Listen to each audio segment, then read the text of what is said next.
Welcome to the Virtual Jewel Box podcast of the Tanner Humanities Center.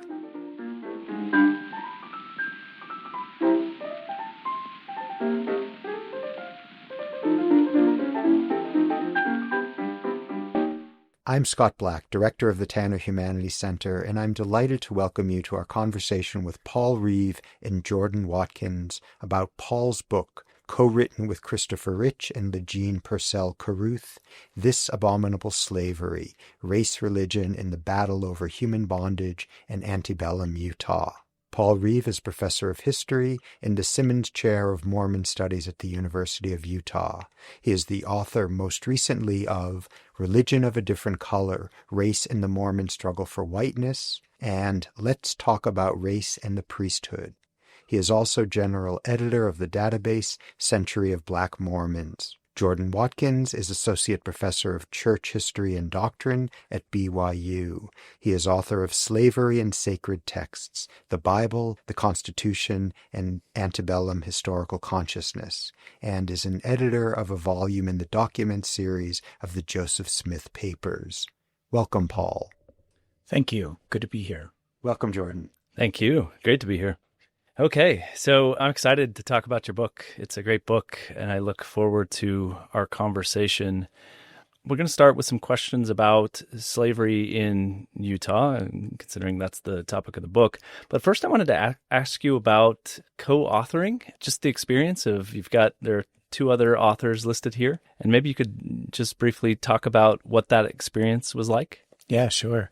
I worked obviously closely with Christopher Rich and Legine Purcell Carruth. Legine provided the transcripts of the primary sources or the speeches that allowed this book to even exist. They were recorded and captured in 1852 by George Watt, who was an expert in Pitman shorthand and 19th century version of shorthand. And most of those speeches sat in his collection until 2013, untranscribed, and Legine transcribed them into longhand, and therefore we had a flood of new information. And so the book wouldn't exist without Legine's transcriptions. And then Christopher Rich is a legal scholar who had published an article in the Utah Historical Quarterly on an act in relation to service, the bill that the legislature passes that legislative session to govern the relationship between white enslavers and their black enslaved. And so prior scholarship hadn't really dug deeply into the legal implications of what took place in 1852 in Utah Territory. And Chris joined me and he provided the legal analysis. And I think as a result, the book was much richer. Obviously, collaborating with other people, sometimes you don't always agree. And we would have to meet and go over things and just arrive at a conclusion that we were all comfortable with. And the book as a result is the result, and I think actually better from that engagement. Yeah, I think that your different expertise comes through in reading the text. And so I really appreciated that and wanted to ask that question. Your book challenges the common belief that slavery was absent in Utah. Can you offer an overview of what slavery looked like in practice, both before and after the Utah legislature passed laws on Native American and African American servitude and enslavement? Yeah, sure. So we begin the book just with the arrival in 1847 of Latter-day Saints into the Salt Lake Valley. They are fleeing the United States, and the Salt Lake Valley at the time is northern Mexico. And on July 22nd, 1847, 2 days ahead of Brigham Young, 3 black enslaved men enter the Salt Lake Valley with Orson Pratt's advance company. And by the time Brigham Young arrives, they are planting crops and diverting streams. African-American slavery arrives in the Salt Lake Valley 2 days ahead of Brigham Young. And then indigenous enslavement predates the arrival of the Latter-day Saints by at least 60 years amongst the Western Ute, and longer than that amongst the Eastern Ute, who have been engaged in human trafficking and bartering human beings to Spanish colonizers, also amongst other Native American groups. And so both forms of enslavement exist in the Salt Lake Valley at the moment of the Latter-day Saint arrival. And by 1852, they have to decide what to do about it. And in the legislative session is the result. Could you say a little bit more about that? Why did Brigham Young, he encourages legislation on these matters? Maybe talk a little bit about why you think he encouraged that legislation, and then talk about the nature of the laws that the legislature passed in 1852. Yeah, sure. So what we believe brings the issue to the forefront is the arrest of New Mexican traders who have arrived in Utah Territory without a trading license. They have a trading license from the governor of New Mexico, but not a trading license from the governor of Utah. And in fact, they approach Brigham Young and he rejects giving them a trading license. And so they are arrested with a woman and children who the belief is they were going to take back to New Mexico and sell. And so that arrest really brings this issue to the forefront, and chronological overlap between the two trials of Don Pedro Leon Lujan and the legislative session. And Brigham Young, in his opening speech to the legislature, refers to the trials taking place in the city. And you have overlap also in people involved in the trials as well as people involved in the legislative session. And so really, we think those trials create the impetus for the laws that are passed in 1852. The legislature addresses both African American and Native American enslavement in Utah Territory. And the newly transcribed speeches just bring to light the fact that they are grappling with real legal challenges as well as moral dilemmas. And what do we do about this? And you have a variety of legislators who are offering suggestions. And really, we think that the bulk of the legislators are looking backward to the various unfree labor categories that they were familiar with when they were coming of age in the nation. Things like indentured servitude, as well as apprenticeships. And they're drawing on those examples. So for Native Americans, they will pass a 20-year indenture bill, meaning a Native American child could be indentured for up to 20 years in Utah Territory. The idea is that if a white settler in Utah purchases from a Ute trafficker, for example, a Southern Paiute woman or child, that then that woman or child would be indentured for up to 20 years. Their labor would then pay off the debt that was incurred by the white settler in purchasing that person from the Ute trafficker. And then after 20 years, the ideal really was that they would be integrated into white society. It rarely played out according to the ideal, but nonetheless, that was the ideal that the legislatures envisioned, and they used the language of apprenticeship. The ideal, once again, was that those who are indentured would acquire some sort of skill during the course of their indenture and therefore be able to use that skill once they were freed from that indenture, paid off that debt, and integrate into broader Euro-American society. For those who are African Americans and enslaved, the bill that they pass elevates them, we believe, at least in Brigham Young's mind, above the condition of mere property. The fundamental question animating the United States at the time in the 1850s, could human beings be held as property? And Southerners suggest that the U.S. Constitution protects property rights and that, in fact, human beings can be held as property. Anti-slavery Northerners will suggest that, in fact, that's a violation of the fundamental founding principles of the nation.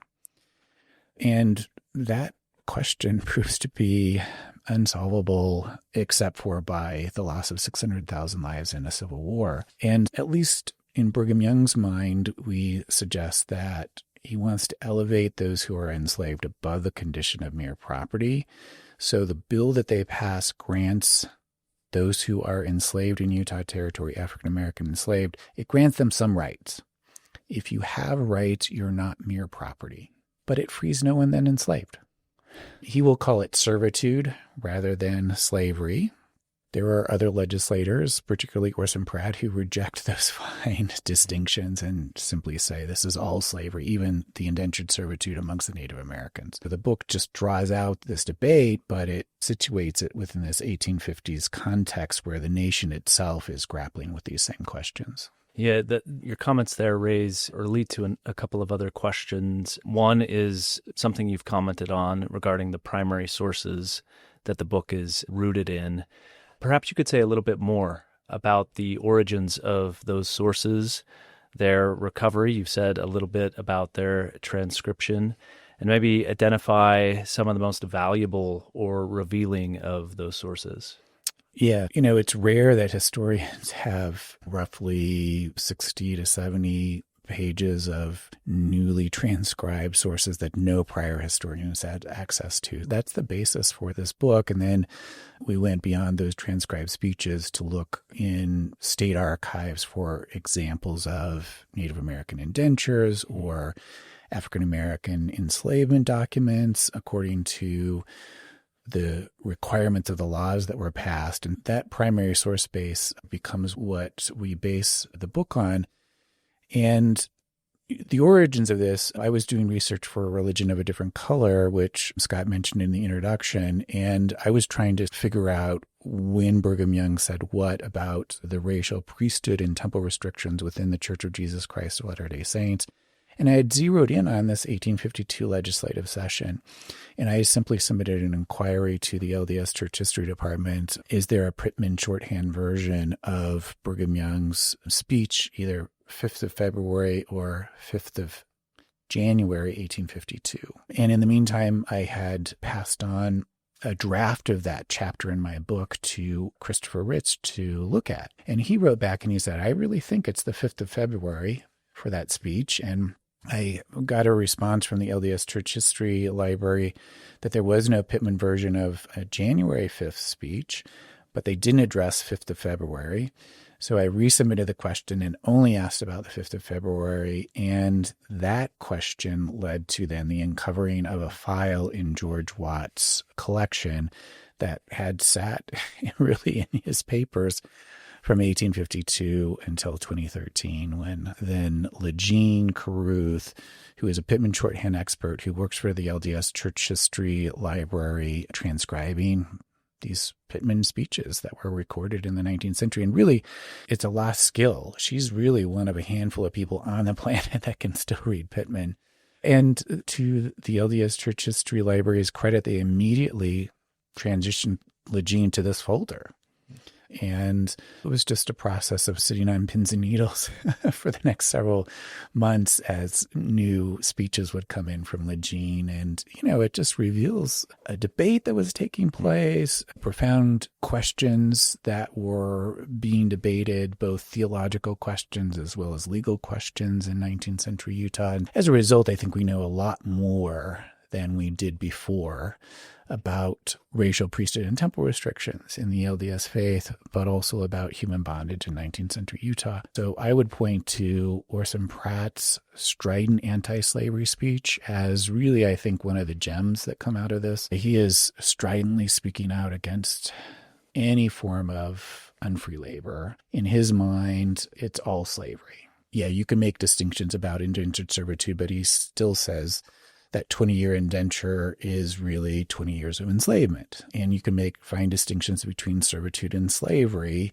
granting enslaved people some rights so they're not mere property. Okay, fine, but in his mind, it's all slavery. And he really represents the free labor ethic that's coming in across the nation. And I think the rest of the legislators and the governor, Brigham Young, represent a group who are looking backward to those unfree labor categories they were familiar with when they were growing up. And so you see that dynamic playing out right here in Utah. And then I would point to Brigham Young's 5th of February 1852 speech. I think it's really the worst speech in the history of the Church of Jesus Christ of Latter-day Saints. Also Utah territory. And he will make a theological case for a priesthood curse on people of Black African ancestry, as well as reject Orson Pratt's argument for Black male voting rights in Utah Territory. He will say, we just as well make a bill here for mules to vote as Negroes and Indians.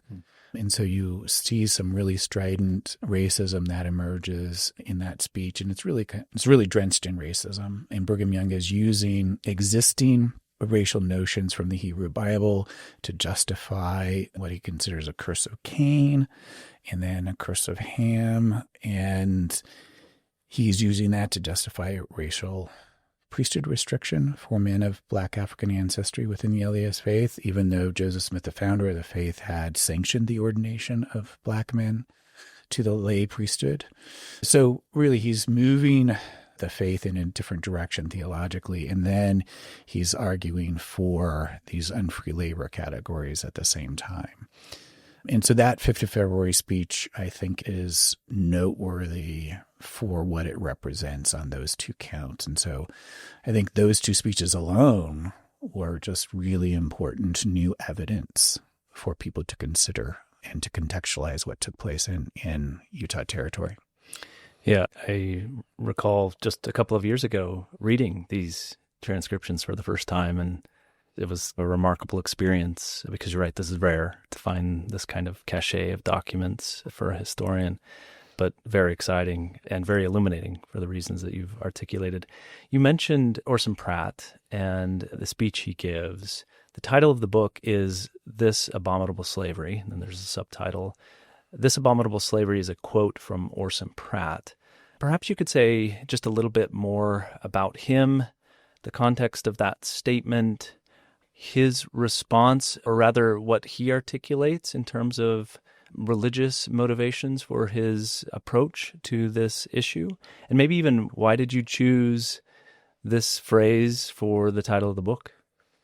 Yeah, so Orson Pratt is a territorial legislator as well as a Latter-day Saint apostle. And so that's another important theme to keep in mind here, is that those roles are overlapping in this legislative session. And you have Brigham Young, who is at the time territorial governor of Utah, as well as president of the Church of Jesus Christ of Latter-day Saints.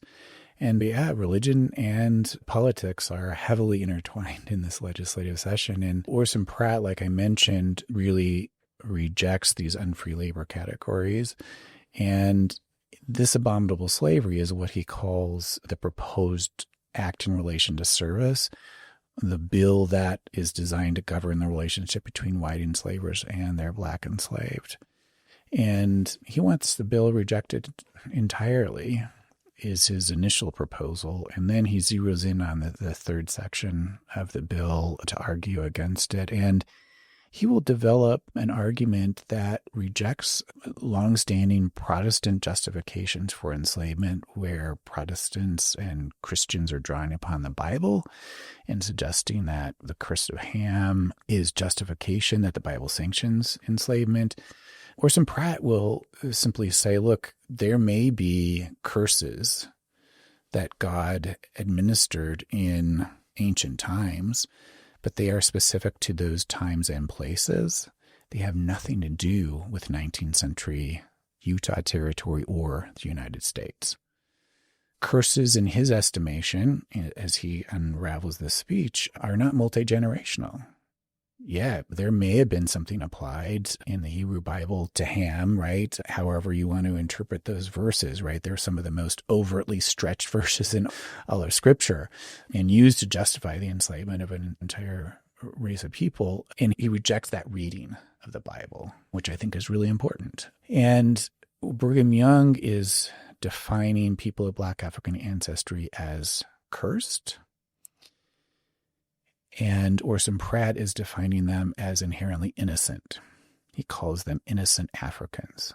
Okay, and so he also rejects any notion that God has revealed anything to the Latter-day Saints. We don't have permission from God to legalize slavery here. There is no revelation that will allow us to do this.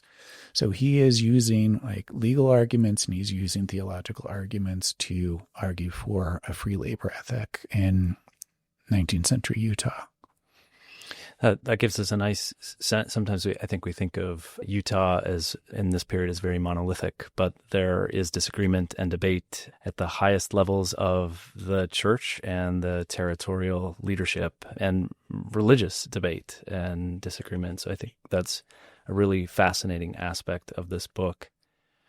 You've talked a little bit about this, but maybe you could say a little bit more about how the practice of slavery in Utah compared to that in southern states. You might also comment on or compare unfree labor systems in northern states to what's going on in Utah. I think one of the questions readers will have is, was this slavery or is it not? And I think comparing the law that is passed and then what actually exists to slavery in southern states and to unfree labor in northern states might help flesh that out a little bit. Yeah, sure.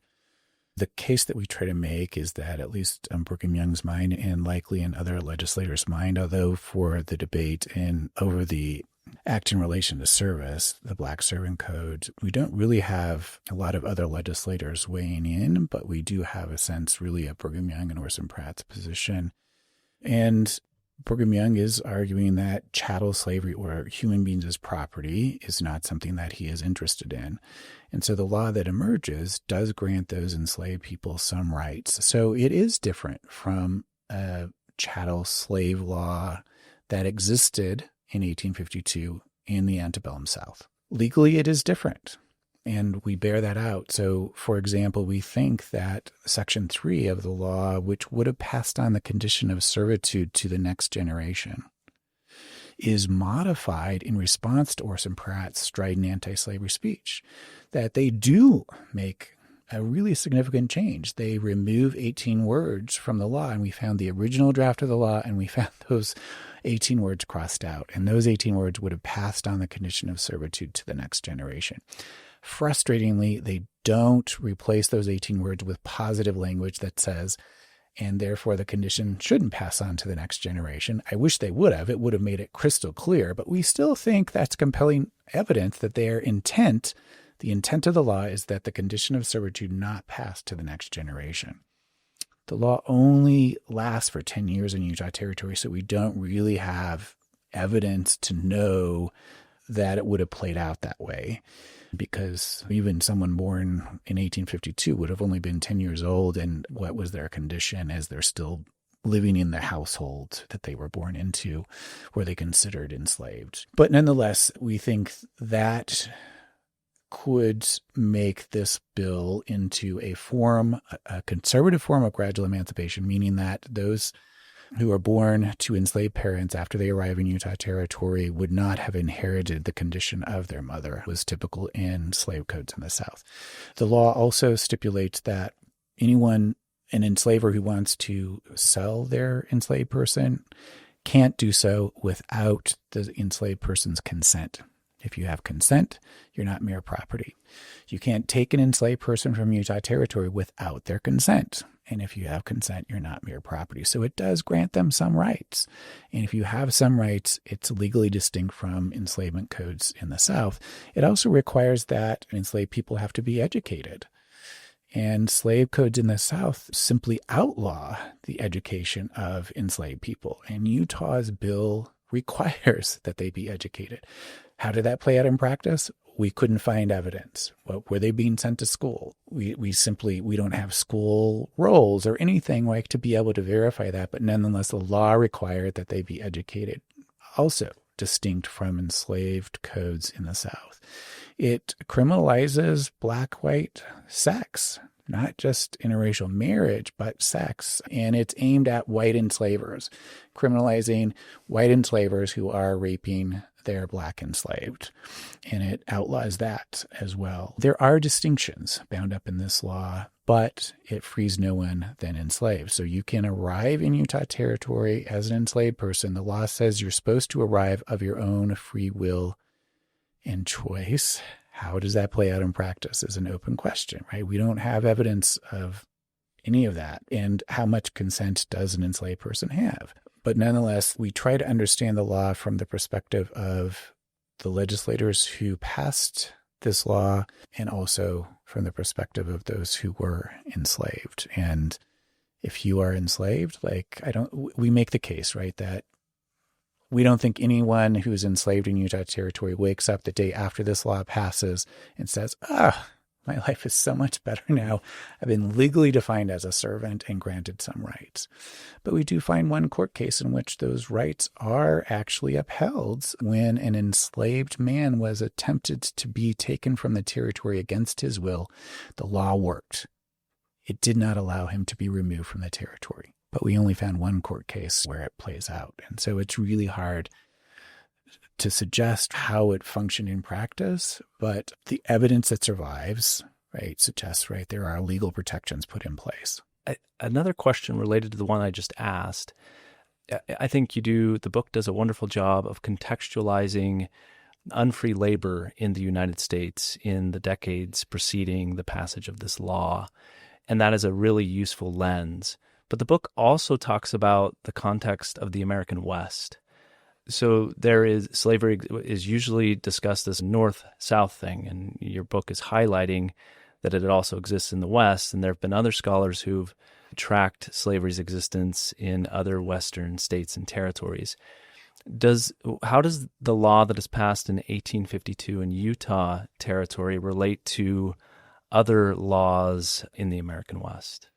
So most of the scholarship that has addressed enslavement in the West has looked at New Mexico Territory, especially with debt peonage and Native American enslavement taking place there, and then some really good scholarship on California.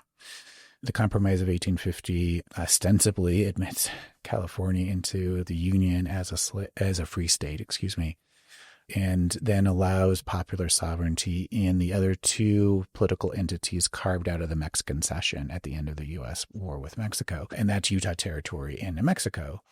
And New Mexico will explicitly adopt a slave code in 1859.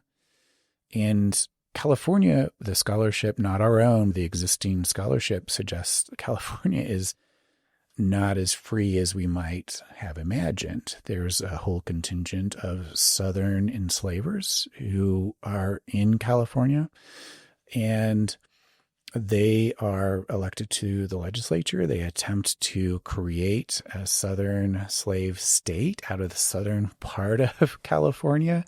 They also write huge loopholes into the California state code that allow enslavers to keep their enslaved in the state of California as long as they will eventually remove them from the state. And there are estimates of over 1,000 enslaved African Americans in California during this gold rush period because of these legal loopholes. If your only understanding of California is as a free state, you need to complicate that understanding, and there are loopholes that are created. And they also deal with Native American enslavement there with Native American indenture bills. So Utah really fits, and we're trying to suggest, hey, this book offers the missing puzzle piece. We have scholarship on New Mexico, we have scholarship on California, and here's Utah's answer to that. And the African American enslavement bill is, in Brigham Young's mind, is trying to strike a middle ground. He will speak out against the immediate abolitionists who he doesn't like. And remember, Southerners say that's a violation of the Constitution and you have to protect our property rights. And he will also speak out against chattel slavery. And he thinks what he is offering is a middle ground. Those nuances have been lost in the 21st century, but we're trying to recover them in the 19th century. Like I said, even in the 19th century, Orson Pratt rejects those nuances as well. And will say that even the 20-year indenture is a form of slavery. Yeah. So the book in part represents the perspective of white male legislators and Governor Brigham Young. But, and you've touched on this a little bit, you also attempt to include the perspective of indentured and enslaved Native Americans and African Americans. What were some of the challenges you faced in uncovering the voices and experiences of enslaved individuals in Utah? And which stories of enslaved people surprised you or stood out to you as most illuminating or illustrative of what you're talking about in the book? Sure. So we found 2 Native American indentures. How widespread was knowledge of the Native American indenture law? It's an open question, right? But we have an example from Sanpete County and from Iron County, both sort of southern part of the state, where people seem to be aware of the law because they are taking, in both cases, a Native American child to the local officials and registering them according to what the law requires and specifying a term of indenture. And so we have evidence that the law is being used and applied. One will specify the terms of the apprenticeship and that the person is supposed to gain the skills of a farmer as an apprentice over the course of the indenture. And the other doesn't name an actual occupation, but still uses the language of apprenticeship. And what we say in the chapter where we try to deal with the implications is that there's likely a spectrum of different examples. So for some Latter-day Saint settlers who are taking Native American children as indentures, the ideal is, right, integration, and sometimes they will invent fictive kinship kind of relations. They'll refer to the indentured child as son or daughter, and the notion is that they have been integrated into the family. Scholars who have attempted to trace this over time really say, actually, if they make it past the terms of their indenture, a lot of them will die before the indentured terms are up. Exposure to disease, for example, that they're still living in some sort of liminal space, not welcome back into Native American society and not fully integrated into Euro-American society. Some of them do end up marrying into Euro-American society. So the one example that we use in the book is an indentured woman who marries a Latter-day Saint convert from Europe. And after her indenture, she marries this convert. They are sealed in a religious ceremony in a Latter-day Saint temple. So there's no prohibition against any of that. And they raise a family together.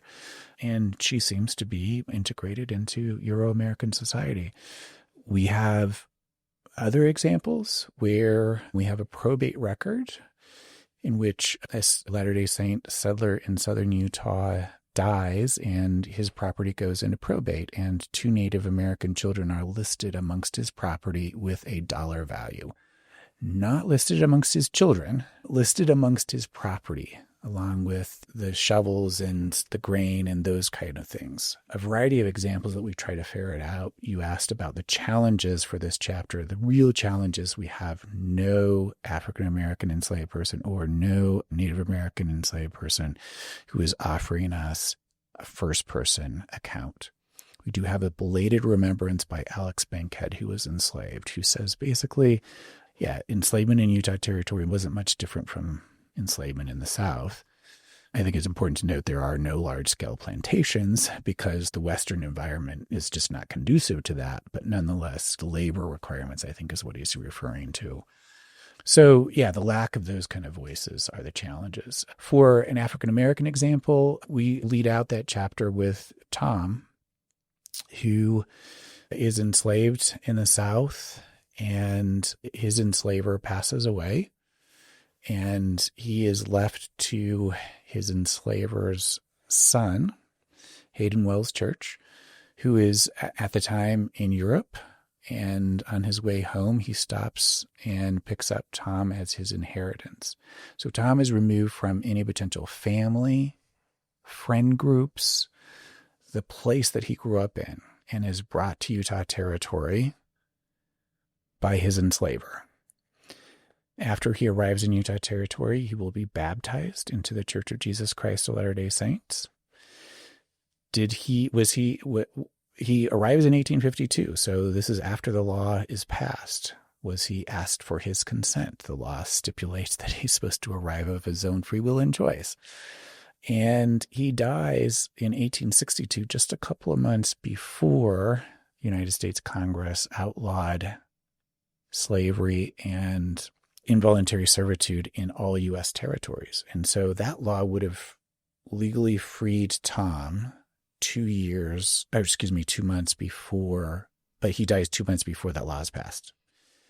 So he would have been beholden to the United States Congress to free him, not to his Latter-day Saint fellow congregants who held him enslaved. He was eventually traded to Abraham Smoot, who was his Latter-day Saint bishop, right? So he's enslaved to his religious leader and would have been reliant upon Congress to free him. And so he lives for the span of the 10 years this law is in force in Utah Territory, and we can find no example of where this law makes a difference in his life. So, yeah, we have to sit with the weight of that, right? That's the challenge. We can talk about what it means legally, but we also try to grapple with what it actually means in practice. And that's the more difficult question. And we offer readers a variety of examples to try to suggest that, hey, it could have played out in a variety of different ways. Yeah, I think that chapter's really important because I do think a lot of readers are going to be thinking, okay, what does the law say, but how does it play out in practice? And as you've highlighted, it's really difficult to answer that question, though you have uncovered some sources that provide at least a partial answer. We've talked about religion and how religion informs some of these conversations. Maybe we could say a little bit more about politics. What role did slavery play in Utah's pursuit of statehood? And how did national debates about slavery affect the territory? Yeah, so before Utah passes these two bills, really the stance that they are adopting is a stance of neutrality. They're not openly addressing it. They have been advised by one of their prominent national friends, hey, just stay silent on this, because if you come out with a pro-slavery stance, you're going to alienate Northerners in your bid for statehood. And if you come out with an anti-slavery stance, you're going to alienate Southerners in your bid for statehood. So just remain neutral. And that's the stance that they attempt to take. And really, even the passage of these laws in Brigham Young's mind is, hey, we're taking a middle ground here. And we're not trying to come into the crosshairs of either Southerners or Northerners so that we can pursue an application for statehood. So the first application for statehood doesn't mention slavery, and then the second application for statehood really remains neutral as well, even though we highlight in the book the fact that there is a proposal in 1856 when Utah again applies for statehood, that the application be made explicitly as a slave state. That proposal is made by Seth Blair, who's a Southerner, who's at the Constitutional Convention in 1856 in Utah Territory. And he wants slavery sanctioned in this Constitution, protected, right? And it does give us some sense that Southerners may have not been satisfied with that 1852 law, which really does take away some of what they consider to be their rights to hold human beings as property. And he wants those rights protected, is the implication in 1856. And that produces another fantastic anti-slavery speech from Orson Pratt. And so it does give us a sense of how Utah tries to navigate these fraught 1850 waters where the nation is slowly pulling itself asunder along sectional lines. And we also make the point that there are relatively few Southern enslavers who arrive in Utah Territory, and the entire enslaved population during this period is roughly between 30 and 40 enslaved people in Utah Territory from 1852 to 1862, African American enslaved. And then indenture for Native Americans, roughly 400 up through the turn of the 20th century. So those are the numbers that we're talking about, but it gives us a sense that, that Southerners are wielding influence and power outside of proportion to their percentage of the population. The fact that they have been able to even hold on to their property in the ways that they were able to hold on to what they consider to be their property. Indications are that the vast majority in Utah Territory are anti-slavery in some sort of way, although there are no opinion polls. The 1850 census, the majority of those in the 1850 Utah census are British-born. And then you have large contingents of Northerners. And Brigham Young does say in one of his speeches, every time Southerners arrive with their enslaved, the abolitionists are up in arms. And so we do have a sense that this was a contentious issue, and yet Southerners are able to carve out provisions for themselves, trying to maintain what they consider to be their right to human beings as property.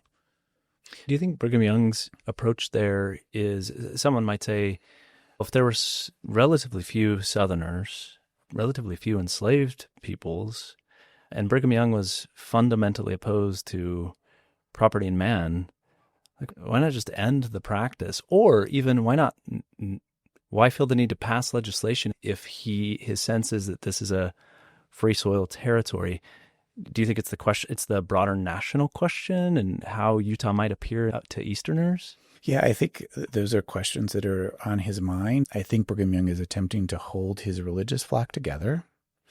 And in his mind, that means appeasing Southern enslavers.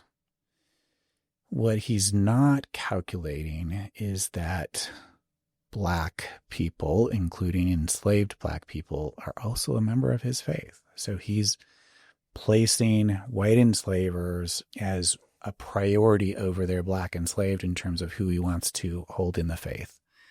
We point out that the Presbyterians, the Methodists, and the Baptists have all split prior to the 1850s along sectional divides over the question of slavery.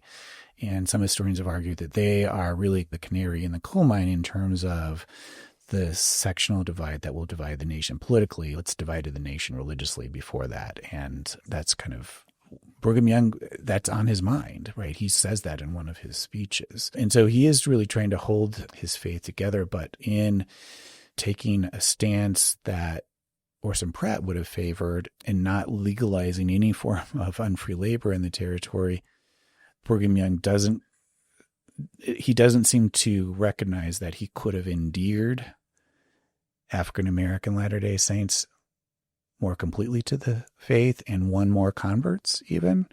He seems to be most concerned about keeping white Southerners in the faith rather than Black enslaved or even free Black people in the faith. So, yeah, I think those are the calculations that are playing out in Utah territory. Which is interesting. In part, it suggests that both politically and religiously, these Southerner slavers are wielding power out of proportion to their numbers, which in some ways is representative of the broader national story to this point. Could you say just a little bit more about that 1856 Orson Pratt anti-slavery speech? What is his argument there in countering Southerners who are part of this convention, who are arguing for slavery to be authorized? What is Pratt saying? Is it different or is it the same as what he said before? He will make similar claims, but he actually says a couple of really important new things in that 1852 speech. There's maybe circumstantial evidence that he says it in 1852 because we know he speaks on the 4th of February, 1852. In context suggests that he probably said some of these things, but unfortunately that speech wasn't recorded. So we do have him in 1856, and he says we have no proof that Africans are descendants of Cain. So it's a rejection of Brigham Young's only rationale for the racial priesthood restriction in the LDS faith. He outright rejects that. And then he also draws upon a Latter-day Saint revelation that Joseph Smith claims, in which he says no human being should be in bondage to another. And Orson Pratt will say, look, God has weighed in. So he'll use the language of Revelation to try to reject this proposal for enslavement. He says, this is in Scripture that our constituents, who we are sent here to represent, believe in, and we should not violate that scriptural mandate and include protections for slavery in this Constitution. Those are his two key arguments there, and he wins the day. It's another fantastic anti-slavery speech, and there's actually a roll call vote, so we know how people voted for that particular proposal, and it soundly rejected that proposal that the Constitution that Utah sends to Washington, D.C., applying for statehood the second time, that it be explicitly as a slave state. It's rejected 26-5 by the delegates who are gathered, and they stick with neutrality. It doesn't mention enslavement for that second proposal. And it's, as far as we can tell, largely because of Orson Pratt. His argument does hold sway and wins the day. I've got a final question here. Are there specific instances or aspects of this history that you think are ripe for further research? You're writing a particular narrative here, and so you can't follow every story to its end. What aspects or components of this history do you think are ripe for further research and investigation? Yeah, I continue to hold out hope that there will be some document somewhere in someone's trunk that helps us to understand how the end to slavery plays out in Utah. We attempt to grapple with that in our final chapter, but it's really a mystery. Are enslaved people and enslavers aware that Congress outlaws slavery and involuntary servitude in all U.S. territories in 1862? Or do they think that what is going on in Utah doesn't even match up to slavery, and therefore that law doesn't affect them? And is Utah's Juneteenth therefore technically 1865 with the passage of the 13th Amendment to the Constitution? When are, in other words, enslaved people actually freed? When is Utah's June 16th? Legally, it's June 1862 when Abraham Lincoln signs that law outlining slavery and involuntary servitude in all U.S. territories. When he signs that into law, that's the legal end. In practice, that's the open question, and we couldn't find any evidence to help us grapple with when do enslavers know, when do the enslaved people know, when are the enslaved people in Utah Territory actually freed. So that's an open question. Maybe the sources don't exist, but maybe there's something in someone's attic or trunk or something out there that we didn't have access to that I would hope could shed additional light on that question. Excellent. I'm sure readers will want to know where they can learn more about this history, where they can access some of these incredible primary sources that you used in your research. So if somebody has further questions, wants to read the sources themselves, where can they go? Yeah, sure. So obviously the narrative story is told in the book, but we have a website that's hosted by the Merritt Library at the University of Utah with the cooperation of the LDS Church History Library, where all of these transcribed speeches are housed and publicly available. So you can read the primary source documents that we have constructed our narrative history out of, and it's simply at thisabominableslavery.org. Type that into your web browser and it will take you to the website, and it will walk you through the primary source documents that coordinate with the chapters in the book. And it's structured around these primary sources support chapter 5 in the book. And that's how the website is structured. And anyone can go and read Brigham Young's 5th of February, 1852 speech for themselves. Excellent. This has been a great experience for me. It's a great book, one that I certainly heartily recommend. I think all great scholarship, it provokes further questions and conversations. Yeah, This Abominable Slavery is definitely worth a read. Thank you, Jordan. You've been listening to the Virtual Jewel Box podcast of the Tanner Humanities Center. Our music is provided by Jelly Roll Morton, Perfect Rag.